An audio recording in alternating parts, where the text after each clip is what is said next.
Everyone looks up to upper management. Everyone has their own ideas as to what it would be like to be in upper management. Is it really as epic as I thought it would be? Hi everyone, my name is James and welcome to Digital Decision Makers, where we talk IT from a leadership perspective. I remember being an engineer and thinking about what it would be like to be an executive. And now that I'm here, I gotta tell you, I really don't think about it at all. I guess that old saying's true. People get used to what they have. So I'm not sure that I would call it epic. It's a job like anything else. I've got dates and priorities and deadlines, just like everyone else. But I can see how people believe that we have epic careers. From the outside looking in, it looks like we have all these perks. We go here, we go there, we do this, we do that, all on someone else's dime. We get to live the life and somebody else gets to pay for it, right? Well, it's not really what you think.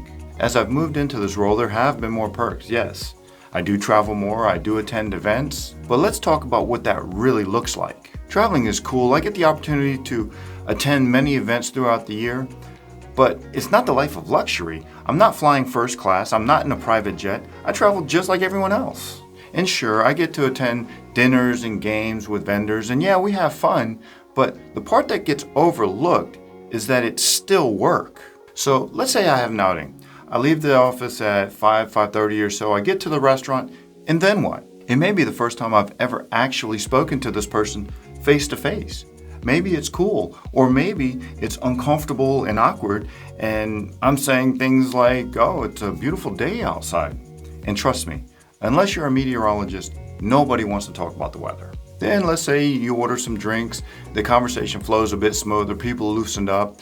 You open your food, things go well, you wrap it up, and then you head home, right? From the outside looking in, people are like, look at this guy. He just got invited to this super high-end restaurant.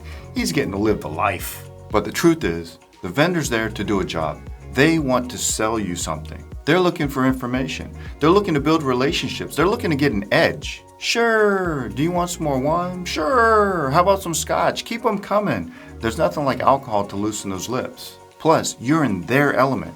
This is like home field advantage. They control the action. This is what they do. Their entire livelihood depends on it. Now that you're in their environment, they can do and say things and interact with you on a more personal level, not like some Zoom call filled with a bunch of managers. But don't misunderstand what I'm saying. They're not vultures or anything like that. In the same way that they're trying to do their job, I'm there to do mine.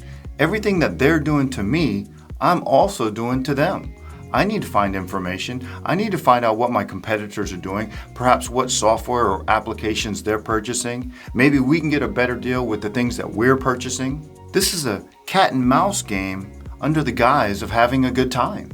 Now don't get me wrong, it's not like an interrogation. Yeah, we do have a good time, but you got to keep your wits about you. There's a back and forth of jokes and laughter balanced with, tell me about that issue you were having with X. So fast forward and the outing goes well. So that means I get home around 9:30, 10 o'clock. You do realize I start my day every day at 6 a.m., 7 o'clock in the morning. So that makes for a long day. Well, why do they send upper management to these tech conferences? They should be sending engineers, not managers. Oh, this guy, he just wants to go because it's in Vegas or New York or whatever. And I used to say the same things, and they're not wrong. We should be sending engineers, and typically we do send engineers. But attending these tech conferences as an engineer versus upper management are two vastly different things. As an engineer, you're there to pick up new skills, learn how the new tech can benefit you. You're there to level up. In upper management, I want to see all those same things too. I want to keep abreast of the technology, but that's not my main priority. I'm there to meet and talk to people. I'm there to talk to other industry leaders to find out what problems they're facing, what obstacles they're dealing with, how did they succeed. It's this type of information you can't get anywhere else. How else are you going to find out what people are doing? This is why it's imperative for upper management to attend these tech conferences. As an engineer, you have no idea what's going on behind the scenes. I can give you examples from my last conference. I attended Dreamforce in San Francisco, and while the conference is going on out there for everyone else, they have meeting areas and venues set up for people like me, specifically to talk to reps and vendors about new products, partnerships, and ways that we can advance each other's goals. So for example, while the conference was going on out there, I was talking to AWS and Salesforce reps about their newly unveiled partnership and what that meant to me. How would that affect the products and services that were offered and so forth? I can give you another example. We're working on a partnership with MuleSoft. We expect this to be a big deal and have a major impact. We're talking big dollars here. So from a MuleSoft perspective, they wanted to impress upon us how important this deal was for them. So again, while the conference is going on out there, I'm talking to the MuleSoft CEO, the MuleSoft CRO, their head of pro services, their head of customer engagement. It's this type of interaction that makes it vital for upper management to attend these tech conferences. Let me give you another example of something that may be epic to someone else. As an engineer, I thought it was a big deal to have a skip level or mentorship meeting with the CIO.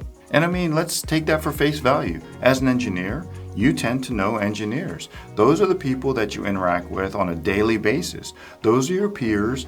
These are the people that tend to become your real friends, right?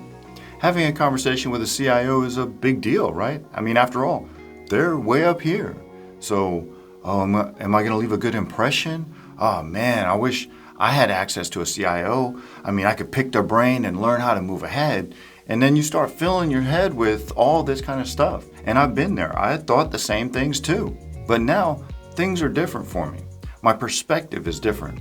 I report to the CTO, the Chief Technology Officer. So that means I'm in weekly meetings with the CIO. In fact, my office is right next to the CIO's office. So these people that I once thought of as superheroes are now human. And take that with a grain of salt, because that may not always be a good thing. Don't forget, it takes a certain kind of person to be at this level. They've got to be able to dish it out as well as they could take it in. And trust me, now I'm on the front lines when it's being dished out. When was the last time you heard Superman stomping someone out? Now I have a front row seat. And that got me thinking, I wonder how people see me. I'm sure if I asked my CIO, he wouldn't describe himself as a superhero.